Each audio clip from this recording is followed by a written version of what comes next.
Just entering for the Toreando. So the thing I always focus on first is I use my palms first, right? Well, like I showed before, like sometimes I use the forearms to slow them down, but ultimately when I make my first grips, I want to use my palms first to press downward. And I don't mean inward, not like this. Don't jam their knees to their chest, because all you're doing when you're doing this is freeing their legs to go in your biceps. I don't want his legs to come to my biceps, right? So you put your legs up a little bit like this. See, I would go here and palm down first. Now lift your feet up. See, I'm like, my palms are pinning. So I pin first. Now I get what grips I can with my fingers on the material. Okay, so, but I still have strong palm drive. Okay, that's a big mistake. If I grab pants like this, I'm not really controlling anything. His feet can go all crazy here, right? If I have pants here and I have palm drive down like this, see, now I can't lift his feet easily. And the more he tries to lift, the more, keep doing it, yeah. The more power there is for a fast Toreando. So you want to get that, if you're approaching it from the center, it's a little bit different if they're already on their side. But if you're approaching from the center, you want to get that strong palm pressure down. This, if I'm passing this way, this is the leg that is the most annoying. Okay, this one, if I just clear here, you can't really do much with it. This is the one that's constantly trying to get to my bicep and do stuff, right? So I'll usually try to go palm down and get some material if I can. If I feel like this pant is too high and it's too annoying, then I'll just do the ankle. That's fine too.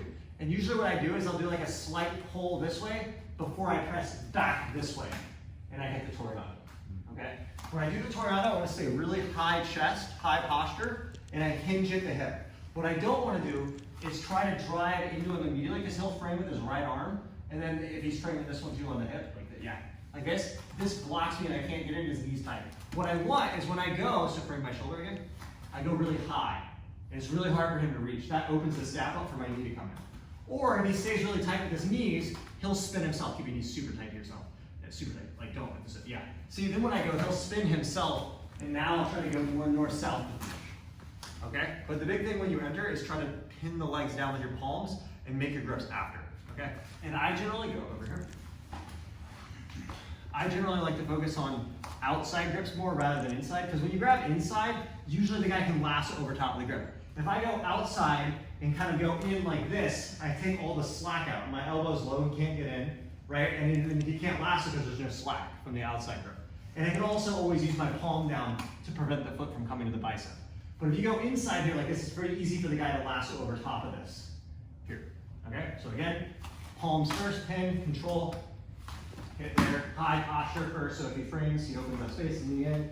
Now I let go of this one, and come in and finish. Okay? All right, guys, let's work the Toreando a little bit. Let's go. 1, 2, 3. What I know is you need to rotate the guy to face the opposite direction, right? There's two main things that you have to worry about when you're passing, right? I need to get inside the elbow-knee space. Okay, so I have to get inside here, so I need to open with this arm, with my left arm, right?